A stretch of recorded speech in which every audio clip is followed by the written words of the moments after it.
So what's up sa inyo mga kateka mods? Ito nga pala tayo, magpapalit tayo ng ating polarized film. Kasi tignan mo nangyari dito sa may click natin. Short vlog lang to para mabilis na. Ngayon nagkaroon siya ng sunburn. So babaklasin natin to. Tapos ito ang ikakabit natin. Nabili lang natin to sa Shopee. Siguro mga 300 pesos lang to. Yan. Sige, simulan natin baklasin. Ito, nabaklas ko na pala to. Itong unahan nito. Tapos yung dalawang tornilyo na nandito, yan o, yan, binaklas ko na. So abangan nyo na yung susunod. Ito rin, dyan ko lang nilagay yung mga tornilyo. So ayan, natanggalan natin itong nandito. Ito, tinanggal na, binunot na. Kahit siguro hindi natanggalan yung side mirror, kaya naman siguro.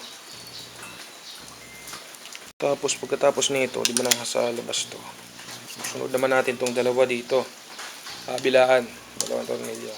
Natanggal lang natin itong pinaka-cover niya dito. Dahan-dahan lang tayo kasi baka biglang mabali. Yan, baka bigla kasi mabali. Medyo mahirap siya kasi nakasiksik siya dito kasi may isa pang tornilyo dito. Yan o. Kung nakikita nyo, ito, yan o. Yan mismo, yan. Yan yung lalagyan ng tornilyo. So ito na yung ating panel board. Final, ito, hugutin natin to. Itong mga wirings na to. Parang nakakatakot hugutin. Yan, uhugutin natin yan tatlo. Bali tatlo yan sila. Pero tatanggalin muna natin yung tornilyo para matanggal natin to mismong board, panel board niya. So ayun na nga, natanggalan natin to. Ito, yung case na to, inangat lang natin. Yan, inangat natin para mahugot natin yung tornilyo dito sa loob. Medyo delikado talaga. Tsaka kung baguhan ka, medyo mahirap talaga. Ako, nanood lang ako sa YouTube kung paano tanggalin tong ito, tinignan ko na maigi. Kala ko nung una ang hirap, pero nung inintindi ko, pinanood ko yung mga vlog sa YouTube, mga nagdi-DIY na ito, kaya naman pala. Kasi medyo mahirap lang din talaga pag baguhan ka pa lang. So ayan, naangat na natin yung yung mismong panel board niya. So hindi natin alam kung paano natin ibalik to. So ito na lang tatanggalin natin para maangat natin para makuha natin yung panel board. Itong mga nakakonect na yan. So, finally, nakuha na natin tong panel board niya. So medyo komplikado lang talaga pag hindi ka marunong talaga. Tsaka nanood talaga ako mabuti sa YouTube kung paano tanggalin. So una nahirapan ako pero kaya naman. So ito lang pala yung wire na naka-connect talaga sa kanya. Hindi pala itong mismong ito. Kasi kumbaga ano na to nakasalpak lang siya ng ganun. Hindi katulad nito na naka-connect sa mismong panel. Pati ito, bali isa lang pala yung tatanggalin. Pero syempre tatanggalin mo itong dalawa. Bali tatlo ang tatanggalin mo kasi naka-connect yan dito sa ilalim, sa pinaka-ilalim niya, nakadikit siya dyan. So ito na, baklasin na natin itong ating board para mapalitan natin yung polarized na. Ayun, kitang-kita nyo naman na may sunog. Yan, so, baklasin na natin. Download lang ako ng YouTube kasi syempre wala naman tayong alam dito. So ito, natanggal ko na yung mga tornilyo niya sa harap. Yan, yung bawat mga gilid, yung mga ganito, wala ng tornilyo. Ito na naman, meron tayong natanggalin dito sa likod. Ilan to? Isa, dalawa, tatlo, apat, 1, 2, 3, 4. Bali, apat na tornilyo pala sa likod. Yan, tatanggalin naman natin. Mga kateka mo, so ito natanggal ko na nga siya mismo. Ngayon yung mismong board niya. So ito yung ating tatanggalin. Hindi ko alam kung paano to tanggalin natin ngayon. Nanood ako ng YouTube. Kaya naman pala mag-DIY pag sarili lang. Medyo mahirap lang talaga, risky. Yan, tatanggalin ko na muna. Kateka mo, natanggalan natin yung natanggalan natin itong na polarized film na yun. Nakita nyo naman, may diba, may parang itong oblong na to. Yan, diba? Yan yung sunog niya galing sa araw. So pag tinanggal nyo yan, may makita kayong ganito. Huwag nung itatapon to. Kaya mag-alala dahil hindi rin to baling plastic. Dahil ito yan, para dito yan. Yun yung baling, yan yung niya, ito. Yan yung parang stick niya, parang button sa pindutan niya dito. So ingatan nyo kasi baka mawala. Kasi pag tanggal ko, bigla na lang nahulog. So ayan yun. So pasensya na, di ko mapakita kung paano ko tinanggal kasi wala akong tagahawak ng camera Sige, balikan ko na lang kayo mamaya. So ayun na mga ka-teka mods, ito nga pala. Ayan, nasimulan ko na siyang tanggalin. Ayan medyo nakakatakot pala kasi siya, babasagin. So kailangan itong ginamit ko yung may parang pang sundot ng pambunot ng burnik. Yan ang ginamit ko kasi wala akong ibang tools. So nakakatakot, kailangan nating dahan-dahanin to dahil napaka-komplikado talaga. Ang dami ko ng shop na pinuntahan pero hindi daw sila marunong gumawa ng ganitong polarized film. So madali lang siya na nakakatakot na komplikado kasi isipin mo, 'di ba, pag nagkamali ka ng dito, nahihirapan ako para mga 5 minutes ko na ata itong tinutuklap. Nagdaan-daan ako kasi delikado pag nabasag, delikado to. Ewan ko kung may nabibiling ganito. So ayan, papakita ko na lang mamaya kasi walang akong tagahawak ng camera kung paano ko matanggal. Dinadahan-dahan ko nang naman siya Mga katekamots, natanggal ko na siya, kaya pala medyo matigas siya kasi meron siya mga parang patusok-tusok dito. Delikado talaga, sobrang komplikado. Kaya ako na lang gumawa kasi pumunta ako sa ibang shop. Ang dami ko ng shop na napuntahan, hindi talaga marunong gumawa nito. Kaya ako na lang sa sarili ko, ako na lang yung naglakas ng loob na makialam dito sa hype na to. Ayan, natanggal ko na siya. So, andi dito pala yung yung film na to. Ito yung papalitan natin. Ayan yung nasunog dahil sa araw.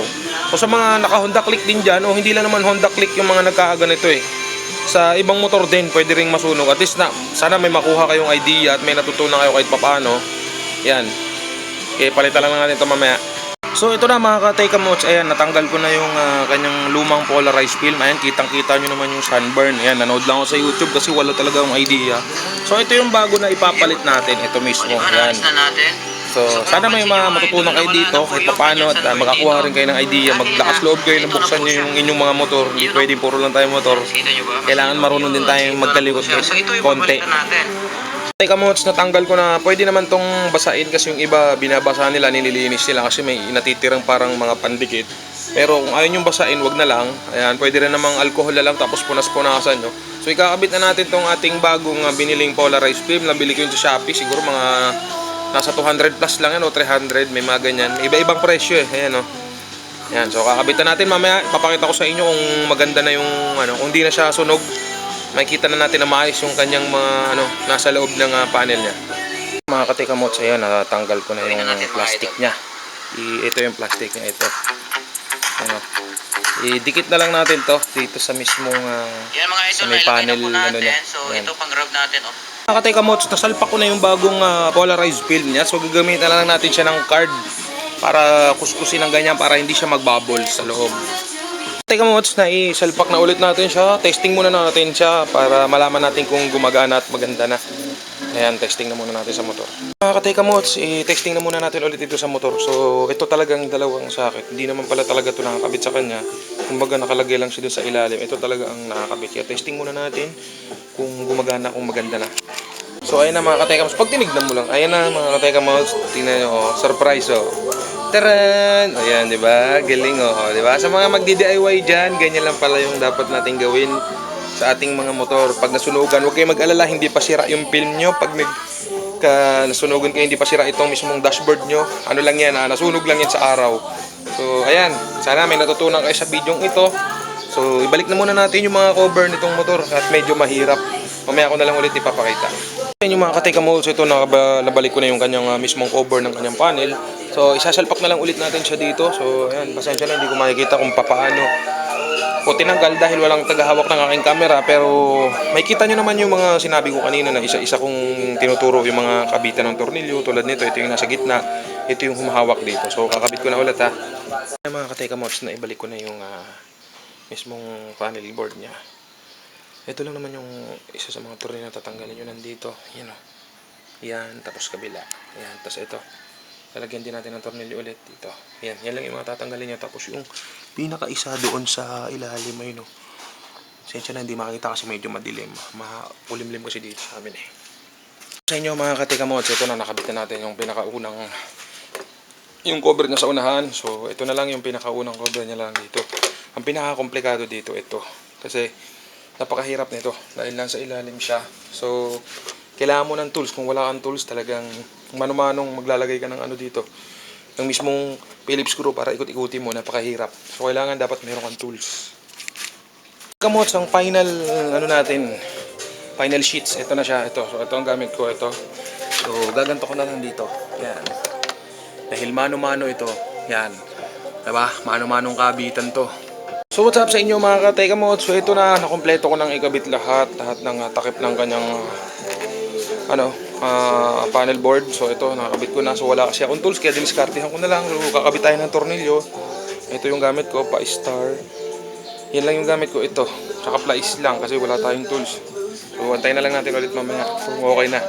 Sa inyo mga ka-Tekamots, ito na si Blue Hawk, na ayos na. So ayan, kompleto na ulit. Ayos na lahat ng tornilyo. Kanina sumobra ng 3 tornilyo, pero kinabahan ako ng konti. Pero nag-search ulit ako sa YouTube, lap trip eh. Sumobra ng 3 yung kabit ko, pero sinearch ko ulit kung paano, nakalimutan ko lang. So okay na lahat. So ito na, tingnan natin yung ating final, yung polarized film sa ating panel board kung maganda na ulit. Yun.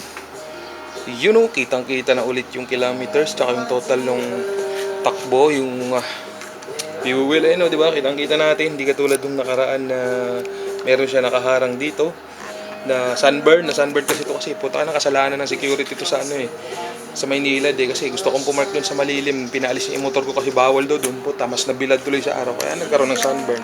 So ganyan lang kadali, ayun lang pala kadali, basic lang para sa akin, yung walang napagtanto. Nung una medyo nahirapan ako kasi napaka-komplikado ang palitan ng panel board kasi syempre electronics to eh. Wala na tayong alam sa ganito, hindi naman tayo mekaniko, hindi rin tayo kung ano-anong sheets dyan.